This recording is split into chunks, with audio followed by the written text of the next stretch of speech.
Sveiki, bičiuliai, meno mylėtojai, draugai. Šiandien kviečiu visus į Pirmo Alytaus biblioteką pasigrožėti mūsų naujausių kūrinių, kuris vadinasi Ekspozicija. Ir paklausyti mano eilių, taip pat dalyvaus Piliakalnio progimnazijos moksleiviai, skambės muzika, eilės ir daug bus gražių emocijų. Taip pat pristatysiu knygelę Atodangos. Kviečiame. Šiaip pas mus bibliotekoje yra meno, poezijos ir istorijos, melodijos ir žodžio ir vaizdo popietė. Atidarysim ir pristatysim paslaptingo, intriguojančio, įkvepiančio vieno kūrinio parodą Ekspozicija. Tai dviejų menininkų kūrybinio tandemo, fotografo Fausto Augustino ir literato Lino Vitkausko vieno kūrinio paroda bei nedidelio formato kišeninės knygelės Atodangos pristatymas.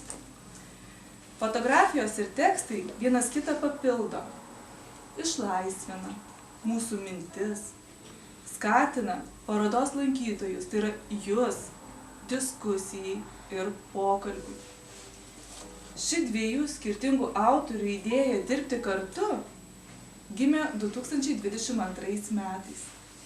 O 2023 metais Kauno kolegijos reklamos ir leidybos centras išleido bendrą kūrybos knygelę Intuicija.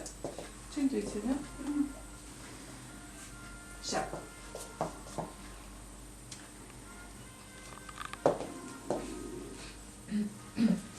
Vėliau buvo pristatytos parodos moksleiviams Alytaus Putinų gimnazijoje, Pirmojo Alytaus bibliotekoje, jau pas mane buvo.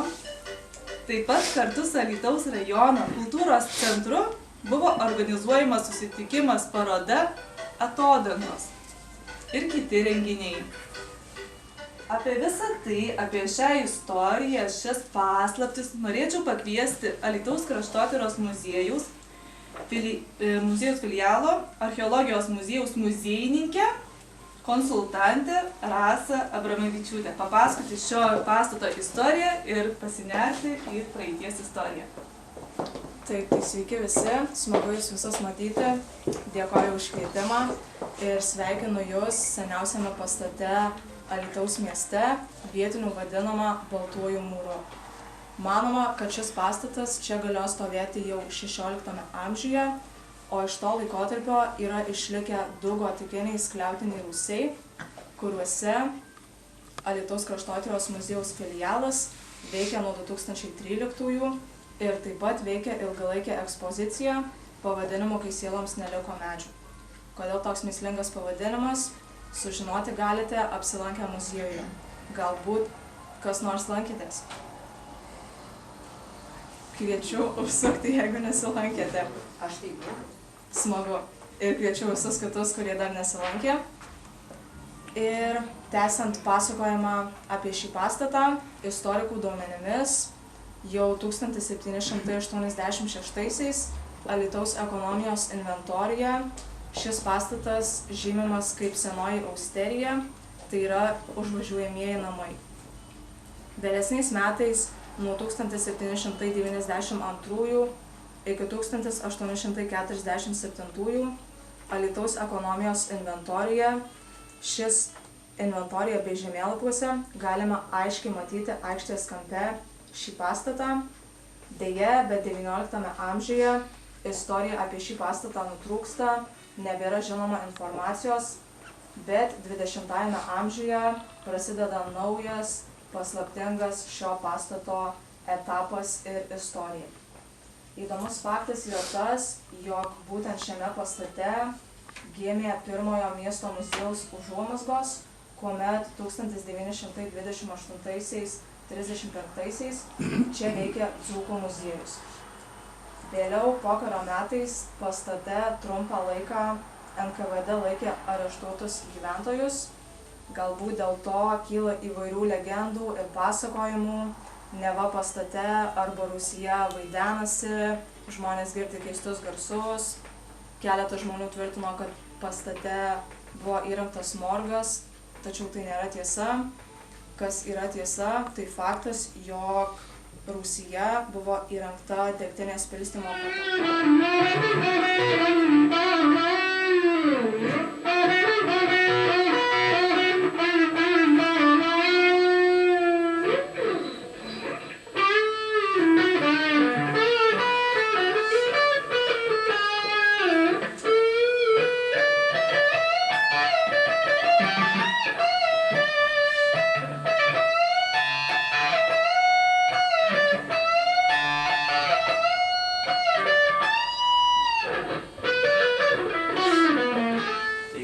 Sveiki visi, malonu, kad jūs susirinkot, ypatingai džiaugiuosi, kad atėjo iš mokyklos moksleivių. Ir mintis iš pradžių buvo tokia, kad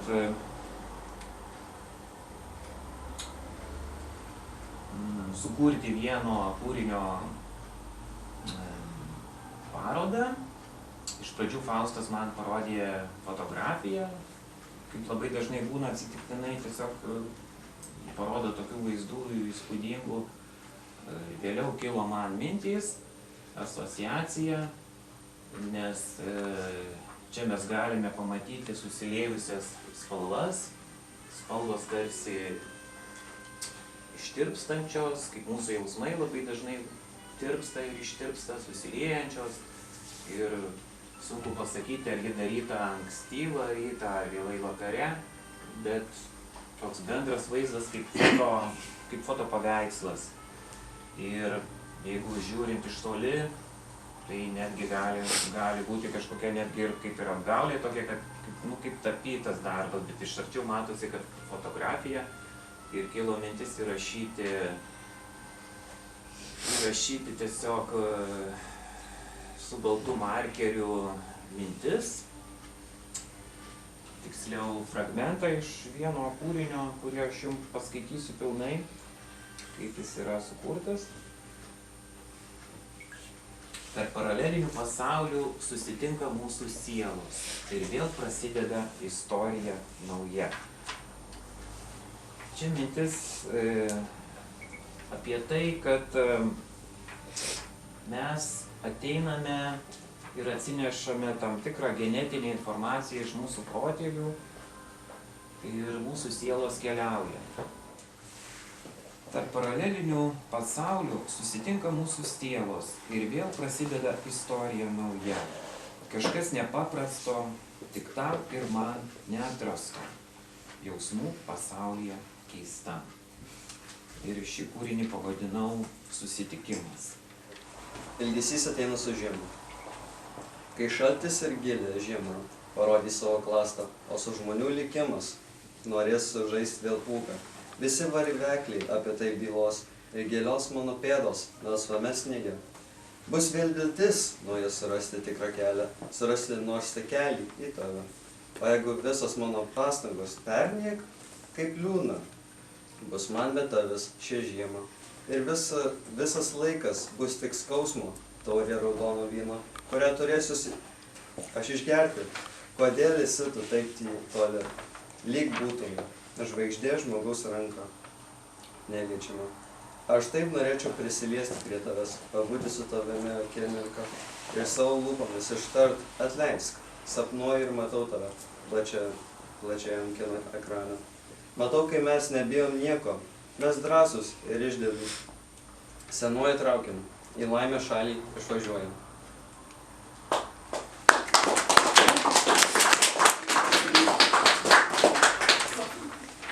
Tarp dabarties ir praeities dienų pasiklydęs žmogus ieško savęs. Ištirpusiame laike galbūt atleisti savo sunkiausia, o neštis per gyvenimą akmenį šalia širdies, pasirinkti kalinio lemtį.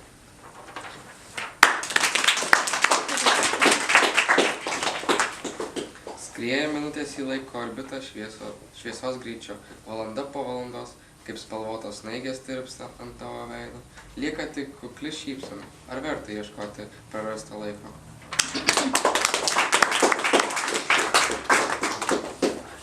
O kas galėtų pasakyti mums šiandien, kur prasideda fikcija ir kur išlieka tikrasis žmoniškumas? Ar plonytė raudona linija tarp melo ir tiesos vis dar kažkur yra? Aš tikiu. Vėlų rudinį lietus pravirko, jis beldžiasi į mano langus. Nesuprantu, kodėl taip neramu, matau tik ašaras lietaus, girdžiu žingsnius.